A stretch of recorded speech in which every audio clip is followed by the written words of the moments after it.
Meanwhile, Border Patrol officials are warning agents to prepare for an uptick in the number of Haitian migrants coming into the U.S. The warning comes amid rampant gang violence in the Caribbean nation, and the UN estimates heavily armed gangs now control around 80% of the capital of Port-au-Prince. This is forcing thousands of Haitians to flee their homes, and it's not clear just how many are headed here to the U.S. NewsNation correspondent Allie Bradley monitoring this live with how Border Patrol is preparing. Allie. Yeah, hey, Natasha. So this crisis could be coming to the coast. Obviously, it's kind of not an if but when situation. We'll see some migrants from Haiti attempting to come into the United States. Now, which direction that is still remains to be seen. However, we are learning this morning that the Army facility, Guantanamo Bay, might be used if the U.S. Coast Guard ends up interdicting mass migration. Guantanamo Bay is going to be used if it's Coast Guard. If the Coast Guard interdicts them and the Coast Guard does not allow them to one of our ports in Florida, then it goes to Guantanamo Bay.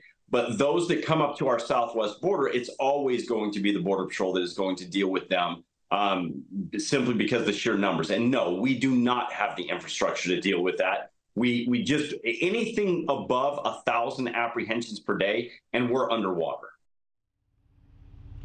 Okay, so Florida Governor Ron DeSantis, he says in order to prevent migrants from reaching his state, of course, in Florida, he is deploying more than 250 additional officers and soldiers and more than a dozen air and sea craft to the southern coast of his state, saying that the Coast Guard is lacking resources to interdict a mass migration if it were to happen. But some with intel here on the situation are saying it isn't the coastal sector that needs to be worried here. While many are focusing on these migrants that might be fashioning makeshift boats and arriving at the coast, the president of the Border Patrol Council, who you just heard from, Brandon Judd, is telling us that the cartels are going to try to push Haitian migrants into the country illegally, exploiting most likely the Del Rio sector, namely Eagle Pass, Texas.